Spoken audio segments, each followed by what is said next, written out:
Today we start the new topic Raman spectrum. जब कोई एकवर्णी प्रकाश किरण किसी पदार्थ, गैस, द्रव या ठोस पर गिरती है तो उसका काफ़ी भाग तो पारगत हो जाता है और बहुत कम भाग सभी तरफ अवशोषित या प्रकीर्णित हो जाते हैं।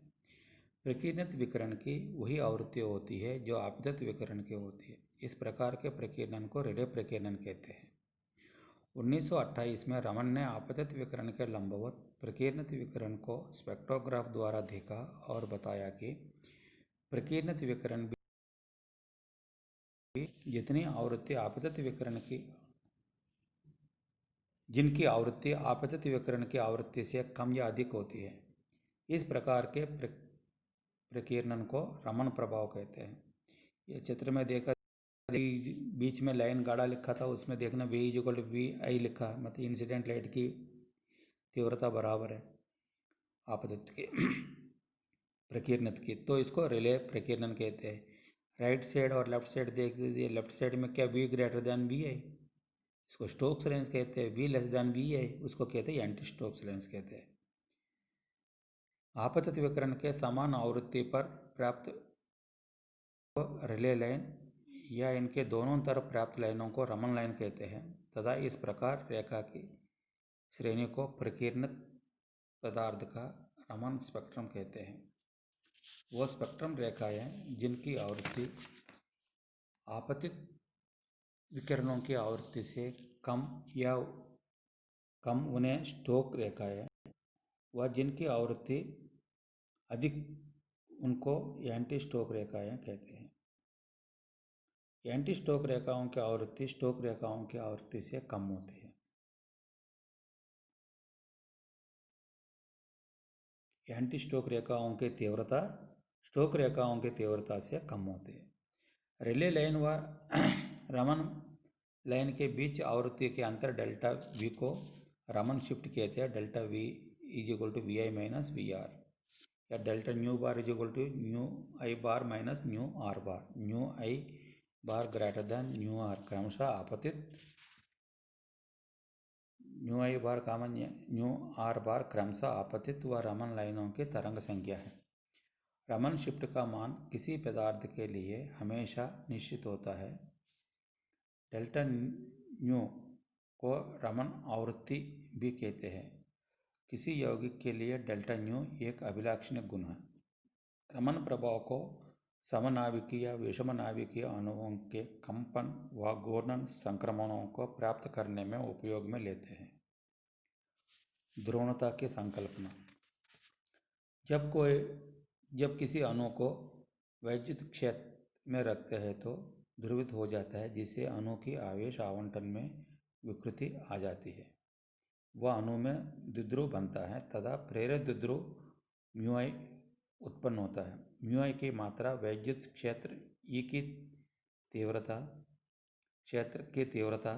व अणु की ध्रुवणता अल्फा पर निर्भर करता है। इसके अनुसार μI = अल्फा × E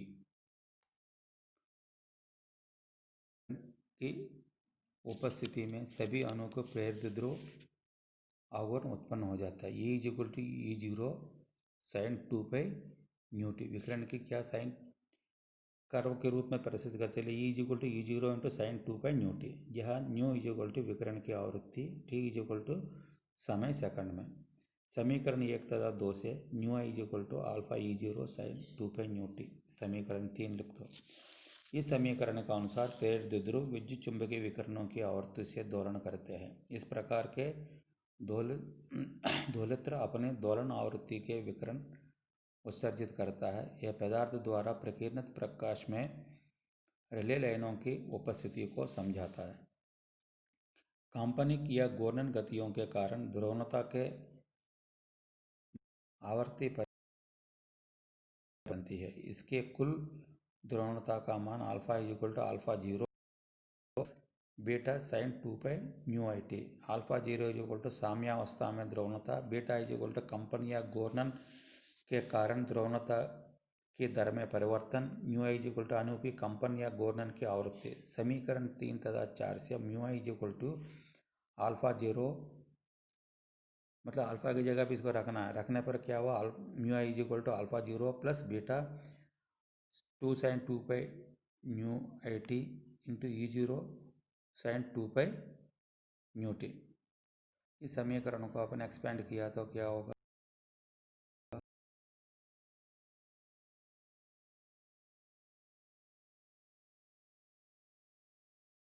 समीकरण 5, या इसी को ऐसे लिख सकते हैं अपन तो alpha is equal to mu i is equal to alpha 0 E0 sin 2 pi mu t plus alpha beta E0 cos 2 pi into nu minus mu i t minus half beta 2 pi into nu plus mu i t. ये इस प्रकार लिख रखते हैं। इसके sine theta sine pi is equal to cos theta minus five minus cos theta plus five. एक rule है, उसके अनुसार इसको ऐसे लिख सकते हैं। इसको समीकरण 6 लिख दो। समीकरण 6 में 3 पद है। पहला पद में अणु आपतित विकिरण के समान आवृत्ति न्यू से दोलन करता है। द्वितीय या तृतीय पद में अणु न्यू माइनस न्यू आई व न्यू प्लस न्यू आई आवृत्तियों से दोलन करता है।